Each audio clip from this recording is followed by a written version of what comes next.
This car is worth about 8 to 10 grand, and we're going to put 4 more into it fixing it. Let's get started.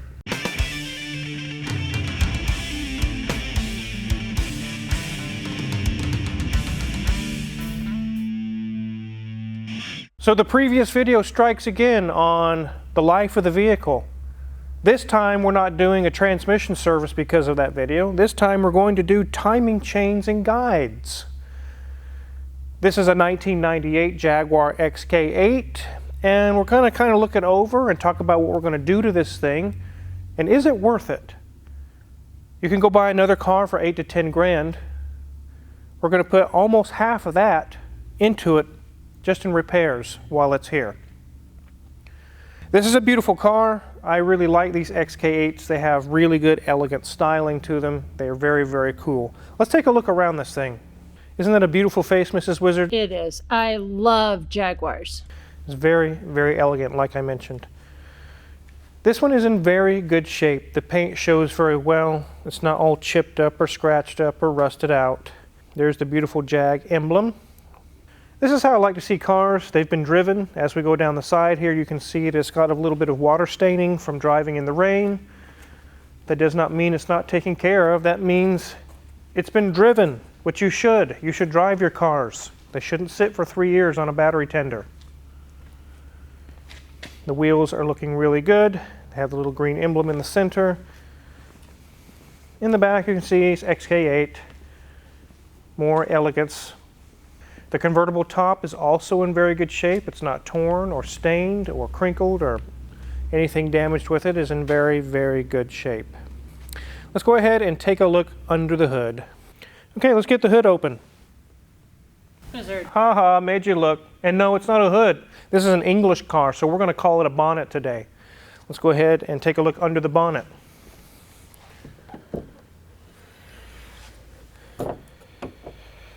There is our 4-liter AJ V8, and it appears to be in pretty good shape as well. These do have issues with the throttle body having error codes, and you have to send the throttle body off to be rebuilt. They can be very expensive, but this one is not having any issues with that. It's clean under here. I like to see it. It's nice and clean. It's not all filled with dirt or anything bad.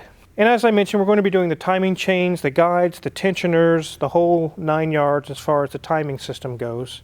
To do this job is quite an ordeal. It's not a 2-hour job. This is a very big job. The valve covers have to come off, which are on either side. A lot of these hoses have to get out of the way. All of the serpentine belt and pulleys and things, timing cover. It is quite a job. We've done several of these in the shop. It is a common issue for these to need to be serviced, and it's definitely time for this one to have it done as well. There's also something else that needs to come off to make this job easier, and it is the bonnet. It is very difficult to stand in front of the engine and work on it when there is this in the way. So that has to come off as well. The book time on this is easily 8 to 10 hours, and there's always extras, which adds to that. You get it apart and you find out, hey, while we're here, we found that this is starting to fail, that's starting to fail. You add another hour here, another hour there. That's why it's called an estimate. It is not exact. It is not down to the penny. It gives you a rough idea of what it's going to cost. And like I said, 8 to 10 hours, possibly 12, depending on what we find on this. And you might have a friend that can do it in 30 minutes. If so, we'll send this guy to them and let them do it, and they can warranty their work. But no one's going to do this job in half the time. This is a very time-consuming job.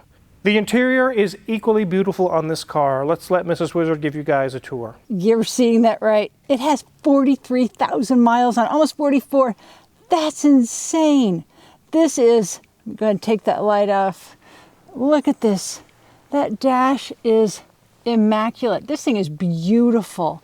I absolutely do. And I say I love Jaguars, I really do. I had a 2001 XJR and loved that thing. The wood grain on here is in pristine condition. Look at those gauges. Analog clock, if I can get the light out of the way, is right spot on time. Still working. We're not going to be here long enough to watch it go spinning too much on there, but it's only a 2-minute review after all. But it is working. It does have some nice easy to control HVAC system and some nice creature comforts with our heated seats Got a nice little cassette player there as well. I guess that makes it easier, I guess, maybe to do maybe a Bluetooth connection for your radio with your cell phone. Got a small little spot there for our change. And we look at the shifter here. It is a gated automatic shifting system there, which adds a nice little touch of class to it. Look at that shifting knob as well. Look at that. Definitely an amazing shape as well. And if we pivot up there, hello there, little kitty. He's on there on the top. And we do have an option to put it in sport mode as well. And look at this. That opens, yes, and this one opens as well. Plastic in this old of a car that is still working just as it should. As we scrolled over though, you can kind of see that we do have some lovely ivory leather. No rips, no tears, nothing going on. We also have on the door card, we have a bit of a velour. We also have a little bit of our ivory leather, and we also have a darker kind of a bronze leather on the top. Looks good on that side. We'll have to talk about something else on the other side. Okay, ladies and gents, that is a tight fit. It does have a back seat, has another spot for 2 more people back there, but you better have some very short people in the front, because we're going to have to move the seats forward to get anybody truly to fit into that space. It is awfully tight. As we go to the back, we can see it has a really nice back shelf. And as we scroll up, other than a minor marks of some spotting over there in that back corner on the convertible roof, this is in pristine shape. It's not sagging, there's no tears. It's in great shape. I did promise this other door card. Uh-oh. They are going to be addressing that. That is awfully loose. It's just up here. It doesn't actually affect the door handle. So closing and opening doesn't actually affect making this upper part where it's connecting to the actual door. It's not going to hurt it any more, but obviously when you've got this good of a car, you need to get that addressed. So hopefully there's just some connectors back there that just need to be replaced. Yes, it's that time already. It's time for me to go. There's our lovely Jaguar embossed into our leather center steering wheel. It's got some beautiful, oh, this is so soft and nice. This is beautiful wood on the top and on the bottom. We only have a few minor controls on the sides. There's not that much need to control everything else. You can just focus on driving straight ahead, not into the OJ replica Ford Bronco. No, Tyler would not appreciate that. But I'm really curious to what this looks like on the underneath.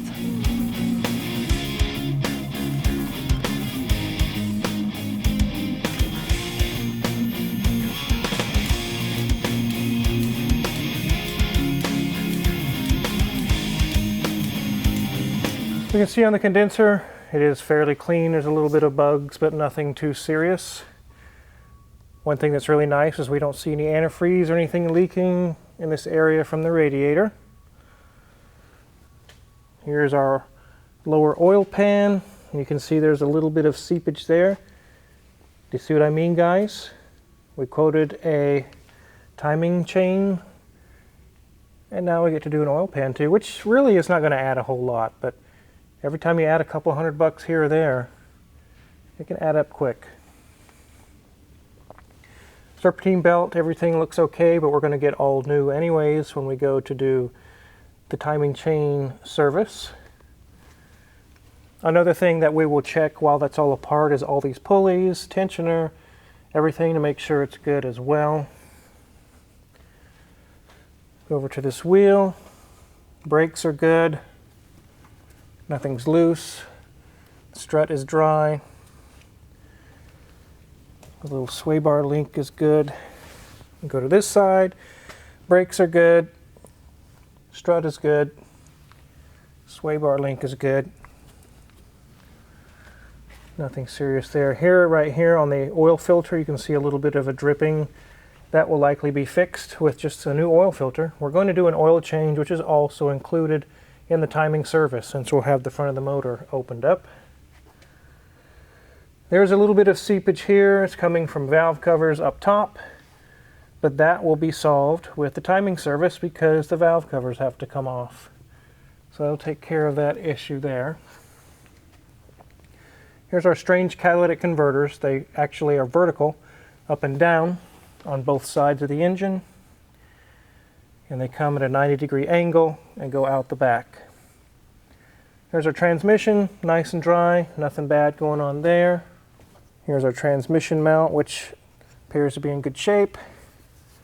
There's a flex disc up there, it's in good shape. Here's our center resonator muffler. Here's a U-joint, which is good. Here's our big giant differential. Almost reminds me of a Rolls-Royce Silver Shadow or something, just these big, huge differential. Luckily, kind of like the older Jags, like the green one over there, the brakes are inboard, which means they're inside here near the differential. The rear brakes are. But luckily on these newer models, they're on the outside. It's a lot easier to do. Brakes are good.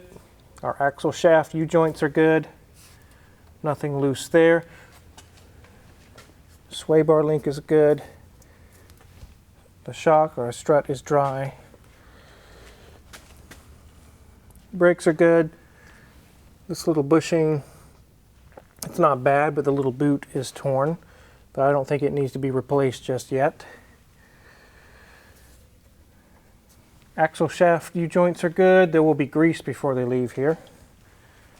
And sway bar link is good here.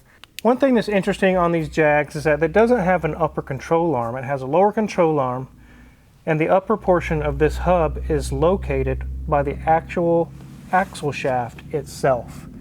If you get a wheel bearing that goes out or if something fails, it will actually affect the whole location of everything. It's kind of interesting. These tires look to be in good condition. They got very deep tread.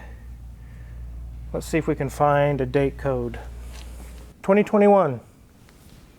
So these tires are very good. So nothing seriously wrong underneath. Let's go ahead and get this thing on the ground.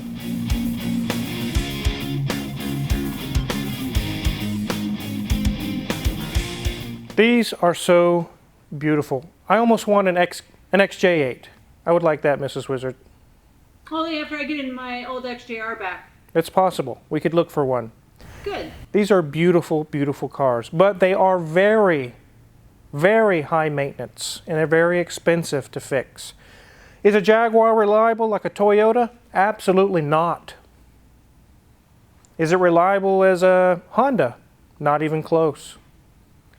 That's not the hallmark of a Jaguar, is reliability. Now, they're not a pile of crap that breaks all the time like a BMW. But are they fun to drive? But they are excellent to drive. The interior is very well done. You saw the wood when Mrs. Wizard gave you guys a tour. It's so beautiful. It's so nice to be in there. Is it worth fixing this car? Yes. You say, well, you can go buy another one of those for that almost. Yeah, and guess what? It'll need timing chains done as well. So you're not ahead. So therefore, it's worth fixing everything on here. As you saw, only 43,000 miles, but it has a lot of time. Like 25, getting close to 30 years old. It's time to do the timing chains and everything. The plastic gets brittle. The oil is soaked into the plastic and it sits for years. It literally gets brittle and it can break. Here's a picture of what it looks like with the front end all apart. And you can see that it's not done in 15 minutes. It takes a long time to get everything apart. And just with the oil pan, that was totally unplanned. That was out, it was like, oh, the oil pan's leaking, the bottom oil pan. There will be more things found as well once we get it all apart and start pulling things apart. So, oh wow, that needs to be done or that needs to be done. Now every time you find something, it doesn't mean it adds tons of money to the bill. There's a lot of things that will be found that there really won't be much labor because we've already done the labor to pull stuff apart. It'll be, hey, while this is apart, we found this gasket's leaking. We probably should replace that while it's here. But if you get enough of those things tallied up, you can add $1,000 to an estimate, which is probably not going to happen here. And I did estimate it a little high to leave us some room just to have those things solved. And already I'm seeing, like I said, the oil pan needs to be done. The $4,000 estimate is not only just the timing chains, it also includes fixing the door panel that Mrs. Wizard showed you. There's an issue with a rear tail light that needs to be addressed, an oil change, which will be included in the timing chain, air filter, a cabin filter, some other things the customer wants done, a full inspection. There's quite a lot of things going to be done to this vehicle for the $4,000. Now the customer showed up and brought this vehicle and said, I want this done. They didn't really give an okay. They didn't really say what their idea was as far as a budget. In these scenarios, I always call the customer to be sure. I worked up an estimate. Since the car's here, you know, I can't hardly do an estimate when your car's not here. But since the car's here, we did the estimate, we got everything together. We called the customer, hey, it's going to be almost $4,000 to do all this work. He said, go ahead, I kind of figured it'd be that way. You got the green light, go ahead and start on everything. But you would be surprised. There have been people drop off a car and they don't say anything. And in their mind, they're thinking $800. And if you just take for granted that, well, they brought it here, they must want it fixed, let's go ahead and do it all, and then the bill is $4,000, you can get a person hot really fast. And again, you'd be surprised when I have said, I know that we've got the go-ahead on this, but I still want to do the estimate just to be sure. And there's been many times that Crazy D in the office has called and said, you know, this is going to be $2,000 or $4,000 or $6,000 or whatever. And they say, oh, no. I hadn't planned on spending that. Park the car out front. I'll come pick it up. Forget it. So you can't take it for granted somebody brought you a car, they're ready to spend the money. They may not be. We always do the estimates first. It saves so much headache. Another thing that really makes it worth fixing this car is that the elegance that you see here, or that you would see in the older XJ8s, is gone. You go buy a brand new Jaguar and it looks like a Honda Accord. It's so sad. Me and Mrs. Wizard see them driving around sometimes and we're like, we just shake our head. It's like, it's disgusting. It looks horrible. This is a Jaguar. This is not a Jaguar. I don't care what the company says. I don't know what that is. That's not a Jaguar. So if you want the elegant styling of the classic Jag look, then it is definitely worth keeping one of these up to snuff and keeping up on the maintenance and repairs. And if you skip on it, it just gets worse and worse. These cars, especially the Jaguars, will not tolerate skipped maintenance and skipped repairs, because it just gets worse and tallies up where $2,000 turns into $4,000 and that'll turn into $8,000. It gets so bad so fast. So it's best each year that goes by, budget $3,000 to $5,000 in that range. You're going to do tires or brakes or a timing chain, and keep up with it. Don't wait till it gets to 10 or 12 to fix it. Then you won't fix it and you say, I'm done with this car. I'm glad the customer brought this. I really enjoy just looking at it. I could get a stool and just sit down and look at it. It's beautiful. If you're curious what kind of tools we're going to use to do this big job, check my Amazon affiliates link in the description below. We get a small cut. We really appreciate it, and it's really great gift ideas for those looking for gifts for Christmas. And make sure to hit the subscribe button because there's more updates on that. There is a bus video coming. There is a lot of things going on in the shop. Thanks for watching.